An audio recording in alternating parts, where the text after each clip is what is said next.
श्री दुर्गाय नमः। श्री दुर्गा सप्तशती अध्याय दूसरा। देव देवताओं के तेज से देवी का प्रादुर्भाव और महिषासुर की सेना का वध। विनियोग। ओम मध्यम चरित्र के विष्णु ऋषि, महालक्ष्मी देवता, उष्णिक छंद, शाकंभरी शक्ति, दुर्गा बीज, वायु तत्व और यजुर्वेद स्वरूप है। श्री महालक्ष्मी की प्रसन्नता के लिए मध्यम चरित्र के पाठ में इसका विनियोग है। ध्यान।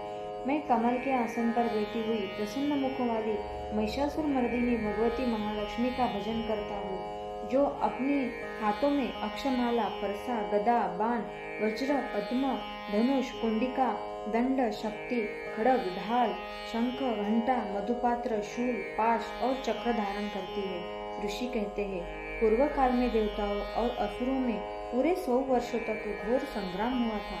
उसके असुरों का स्वामी महिषासुर था और देवताओं के नायक इंद्र थे। उन युद्ध में देवताओं की सेना महाबली असुरों से परास्त हो गई। संपूर्ण देवताओं के जीतकर महिषासुर इंद्र बन बैठा। तब पराजित देवता प्रजापति ब्रह्मा जी को आगे करके उस स्थान पर गए जहाँ भगवान शंकर और विष्णु विराजमान थे। देवताओं ने महिषासुर के पराक्रम तथा उनकी पराजय का यथावत वृत्तांत उन दोनों देवेश्वरों से विस्तार पूर्वक कह सुनाया।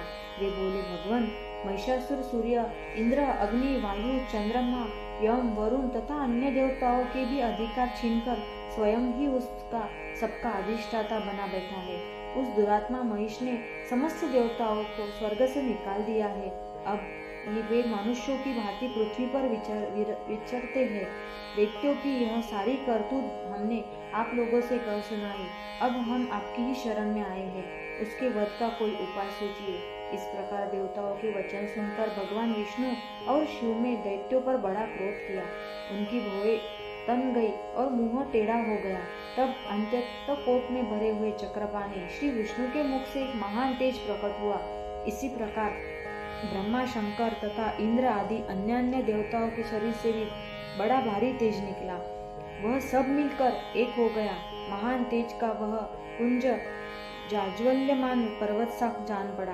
देवताओं ने देखा, वहां उसकी ज्वालाएं संपूर्ण दिशाओं में व्याप्त हो रही थी। संपूर्ण देवताओं के शरीर से प्रकट हुए उस तेज की कहीं तुलना नहीं थी। एकत्रित होने पर वह एक नारी के रूप में परिणत हो गया और अपने प्रकाश से तीनों लोकों में व्याप्त जान पड़ा। भगवान शंकर का जो तेज था, उसके उस देवी का मुख प्रकट हुआ। यमराज के तेज से उसके सिर में बाल निकल आए। श्री विष्णु भगवान के तेज से उसकी भुजाएं उत्पन्न हुई। चंद्रमा के तेज से दोनों स्तनों का और इंद्र के तेज से मध्य भाग कटि प्रदेश का प्रादुर्भाव हुआ। वरुण के तेज से जंघा और पिंडली तथा पृथ्वी के तेज से नितंब भाग प्रकट हुआ। ब्रह्मा के तेज से दोनों चरण और सूर्य के तेज से उनकी अंगुलियां हुई। वसुओं के तेज से हाथों की अंगुलियां और कुबेर के तेज से नासिका प्रकट हुई।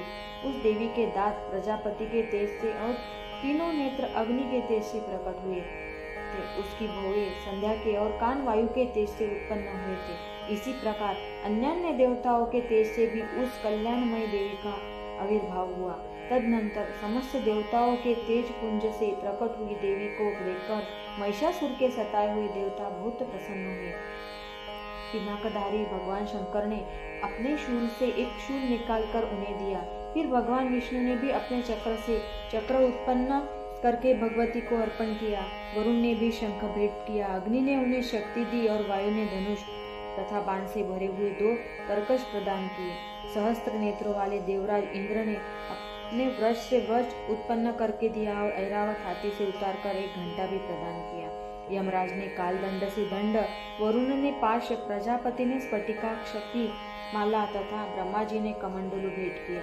सूर्य ने देवी के समस्त रोम कूपों में अपनी किरणों का तेज भर दिया। काल ने उन्हें चमकती हुई ढाल और तलवार दी। क्षीर समुद्र ने उज्ज्वल हार तथा कभी जीर्ण न होने वाले 2 दिव्य वस्त्र भेंट दिए।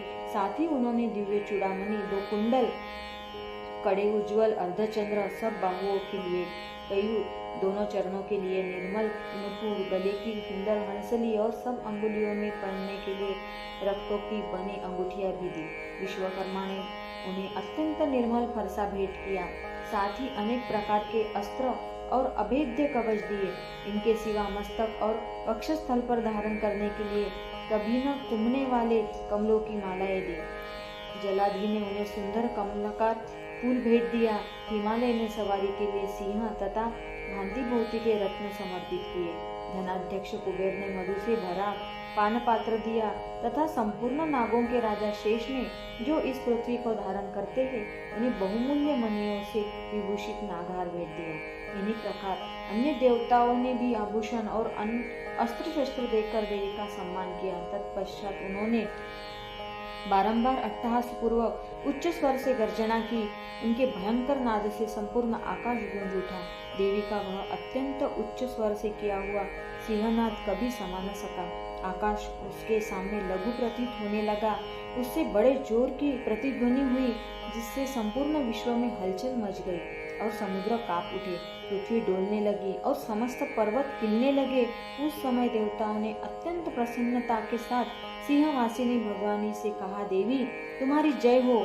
साथ ही महर्षियों ने भक्ति भाव से विनम्र होकर उनका स्तवन किया। संपूर्ण त्रिलोकी को क्षोभग्रस्त देख दैत्यगण अपनी समस्त सेना को कवच आदि से सुसज्जित कर हाथों में हथियार ले सहसा उठकर खड़े हो गए। उस समय महिषासुर ने बड़े क्रोध में आकर कहा, यह क्या हो रहा है। फिर वह संपूर्ण असुरों के घिरकर उस सिंहनाद की और लक्ष्य करके दौड़ा और आगे पहुंचकर उसने देवी को देखा, जो अपनी प्रभा से तीनों लोकों को प्रकाशित कर रही थी। उसके चरणों में भार से पृथ्वी दबी जा रही थी। माथे के मुकुट से आकाश में रेखा सी खींच रही थी तथा वे अपने धनुष की टकारते सातों पातालों को क्षुब्ध किए देती थी। देवी अपनी हजारों भुजाओं से संपूर्ण दिशाओं को आच्छादित करके खड़ी थी। तदनंतर उनके साथ दैत्यों का युद्ध छिड़ गया। नाना प्रकार के अस्त्र शस्त्रों के प्रहार से संपूर्ण दिशाएं उद्वासित होने लगी। चिक्षुर नामक महान असुर महिषासुर का सेनानायक था। वह देवी के साथ युद्ध करने लगा। अन्य दैत्यों की चतुरंगिनी सेना साथ लेकर चामर भी लड़ने लगा।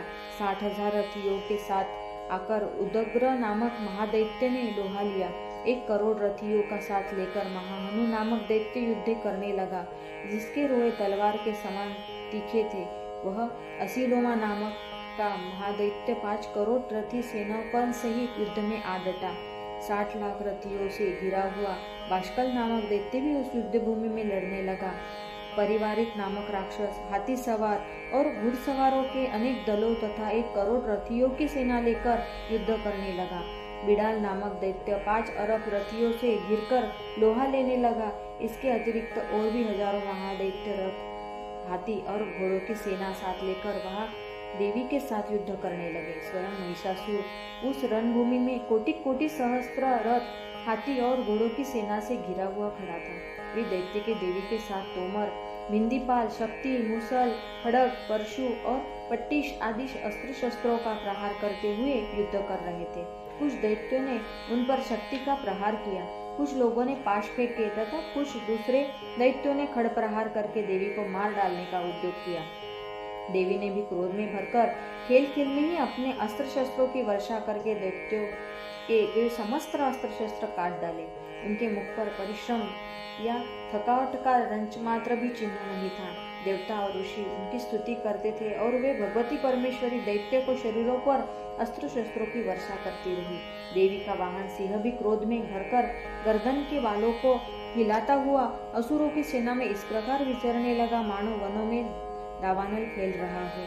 रणभूमि में दैत्यों के साथ युद्ध करती हुई अंबिका देवी ने जितने निश्वास छोड़े, वे सभी तत्काल सैकड़ों हजारों गणों के रूप में प्रकट हो गए और परशु, भिंदीपाल, खड़ग तथा पट्टिश आदि अस्त्रों द्वारा असुरों का सामना करने लगे। देवी की शक्ति से बड़े हुए वे गण असुरों का नाश करते हुए नगाड़ा और शंख आदि बाजे बजाने लगे। उस संग्राम महोत्सव में इतने ही गण मृदंड बजा रहे थे। तदनंतर देवी ने त्रिशूल से, गदा से, शक्ति की वर्षा से और खड़ग आदि से सैकड़ों महादैत्यों का संहार कर डाला। कितनों को घंटे के भयंकर नाद से मूर्छित करके मार गिराया। बहुतेरे दैत्यों को पाश से बांधकर धरती पर घसीटा। कितने ही दैत्य उसकी तीखी तलवार की मार से 2-2 टुकड़े हो गए। कितने ही गदा की चोट से घायल हो धरती पर सो गए।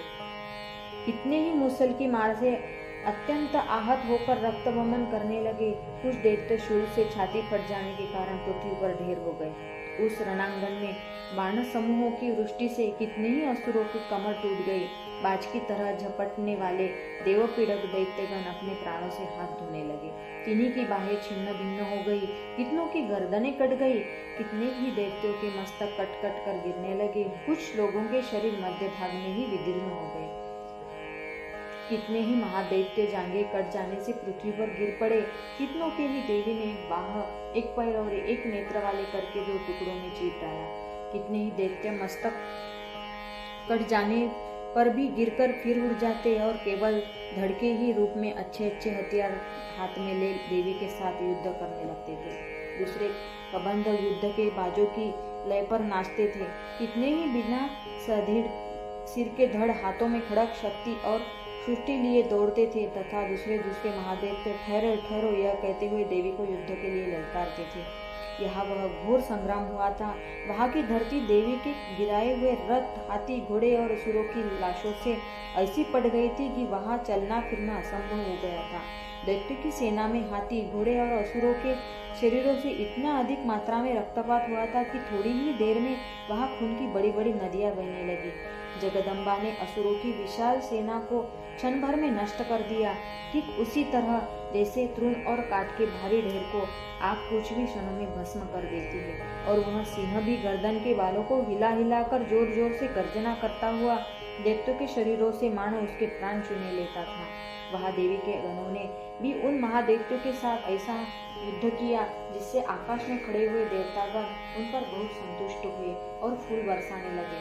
इस प्रकार श्री मार्कंडेय पुराणे सावर्णिक मनवंतर की कथा के अंतर्गत देवी महात्म्य महिषासुर की सेना का वध नामक दूसरा अध्याय पूरा हुआ।